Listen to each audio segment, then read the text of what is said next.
Kamil feel হাদিস থেকে 7 জন আলেমা হয়েছেন। তাদেরকে তাদের পক্ষ থেকে মহিলা মাদ্রাসার হযরত মাওলানা কামরুল ইসলাম সমীর সাহেব প্রতিনিধি হয়ে তাদের রুমাল উন্না গ্রহণ করবেন।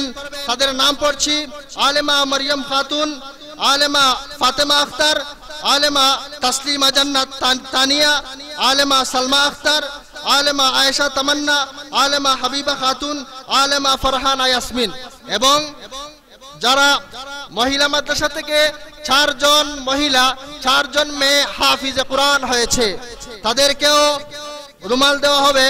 হাফিজা জাকিয়া বেগম, হাফেজা খাদিজা জান্নাত, হাফেজা রুজিনা বেগম, হাফেজা মাহবুবা খাতুন জাকিয়া। এখন সংক্ষিপ্ত বয়ান পেশ করবেন সদরে জমিয়ত খলিফায়ে মাদানী আল্লামা আব্দুল মুমিন শাইখে ইমামবাড়ি। আলহামদুলিল্লাহ ওয়াকাফা ওয়া সালামুন আলা ইবাদিহিল্লাযিনা ইসতাফা আম্মা বা'দ। قال الله تعالى ولتكن منكم طائفة يدعون إلى الخير ويأمرون بالمعروف وينهون عن المنكر وأولئك هم المفلحون। বাজার বুজুর্গ, আলহামদুলিল্লাহ দস্তারবন্দি সম্মেলন 2 দিনে আজকে তকমিলও হচ্ছে। আলহামদুলিল্লাহ আপনার প্রচেষ্টা মেহনত আল্লাহ রব্বুল আলামিন কবুল করছেন। অনেক আলামত তার আছে। যাই হোক, যে তোলাবা হল, যে মৌলানা হলে দস্তার দেওয়া হয়েছে, দস্তারে ফজিলতের সাথে সাথে এটা হইল দস্তারে আমানত। বালার দিকে বুঝতে রাখো, দস্তারে আমানত কি আমানত? ইলমুল ওয়াহি, কোরআনে করিম, তার তাফসীর ব্যাখ্যা, ইলমুল হাদিস, ইলমুল কোরআন, ইলমুল ওয়াহি, ইলমুল হাদিস। এর আপনারা লেখাপড়া হইয়া তার প্রতি আমল হইতেছেন। এটার এতেমাদ উলামায়ে কেরাম, খুসুসান আপনারা উস্তাদ সাথে কেরামের আছে। এই আমানত আমাদের আছে।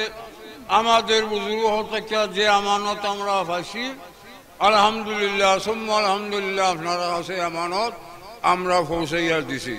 সুতরাং এই পাখির লক্ষ্য রাখবাই, সমাজে আল্লাহর হতে আমরা চেষ্টা করবাই, জুলুম অত্যাচারের বিরুদ্ধে সমাজের বুঝাইয়া জালিমদের জুলুম থেকে তারে নিবারণ হবার পূর্ণ চেষ্টা করবার।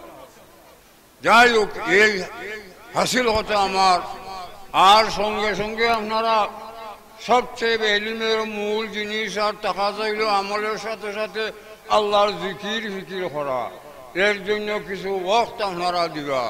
দারুল দেওবন্দের সমস্ত আসাতিজা কেরাম ইলমুল জাহিরি হাসিল করার পরে আত্মশুদ্ধির ইলমুল বাতিনের সবক তারা ফির ও মসজিদ দেখিয়া নিছেন এবং খাস হয়ে গেছেন। আপনারাও জরুরি বা হল বাবা হল, আমরা আমানত আপনারা সমঝাইলাম। এই আমানতে খুব খেয়াল রাখো, সমাজের আল্লাহর হতে আনবা, দুষ্কৃতিকারীর হেদায়তের চেষ্টা করবা, সহজ সরল মুসরিয়াতে মোস্তাকিমের দিকে আনবা চেষ্টা করবা। আমি কথা ছিল এখন বয়ানের এমপি সাহেবের, আমি যেমন দূর হইয়া তান কাছে খেলো গেলাছি। যাই হোক, আমি আপাতত আপনারা কাছে বিদায় নিলাম। আসসালামু আলাইকুম রহমতুল্লাহি ওয়া বারাকাতুহু। আমরা ইতিমধ্যে দেখলাম বালাগঞ্জ বিশ্বনাথ ওসমানী নগরের মহামান্য সংসদ সদস্য আলহাজ জনাব শফিকুর রহমান চৌধুরী এবং আলহাজ হাফিজ হোসেন আহমদ, মাওলানা শিব্বির আহমদ, মাওলানা ফখরুদ্দিন আহমদ এবং মাওলানা সালেহ আহমদ হামিদি 2টি হুইল চেয়ার প্রতিবন্ধীদেরকে দান করলেন। মুআজ্জাজ হাজিরিন, এবারে আপনাদের সম্মুখে সংক্ষিপ্ত, মূল্যবান, গুরুত্বপূর্ণ, অনুভূতিপূর্বক বক্তব্য নিয়ে আসছেন বালাগঞ্জ বিশ্বনাথ ওসমানী নগরের প্রতিনিধি সংসদ সদস্য আলহাজ শফিকুর রহমান চৌধুরী এমপি। নাহমাদু ওয়া নুসাল্লি আলা রাসূলিল কারীম, আম্মা বাদ। আউযু বিল্লাহি মিনাশ শাইতানির রাজিম। বিসমিল্লাহির রহমানির রহিম।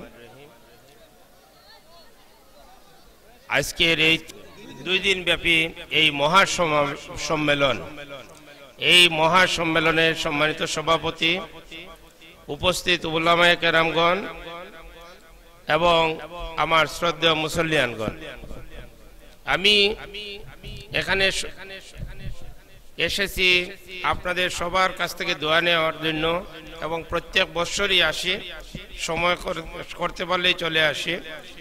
এখানে এই মাদ্রাসার যিনি প্রতিষ্ঠাতা আমাদের শায়েখে বিশ্বনাথী, আমাদের মৌলানা আশরাফ আলী সাহেব, উনি আমার সম্পর্কে মামা। ওনাদের সাথে আমাদের আত্মিক সম্পর্ক, পারিবারিক সম্পর্ক, এই যে মামাতো বাইরে আছে এখানে, সেই হিসাবে এই মাদ্রাসার উন্নয়নের লক্ষ্যে ওনারা কাজ করে যাচ্ছেন। ওনাদের একজন সাথী হিসাবে আমিও কাজ করার চেষ্টা করতেছি, এবং যত ধরনের সাহায্য সহযোগিতার প্রয়োজন হয় আমার পক্ষ থেকে আমি করে যাব, সেই আশ্বাস আপনাদেরকে দিচ্ছি। এখানে দুই একটি কথা, এখানে মৌলানা সাহেবরা, হুজুররা বক্তব্য রাখবেন, ওয়াজ ফরমাইবেন, আপনারা ওয়াজ শুনবেন। তবে আমি একটি কথাই বলবো, যেটা এখানে আমি পেপারগুলা দেখেছি যে 1971 সালের কথা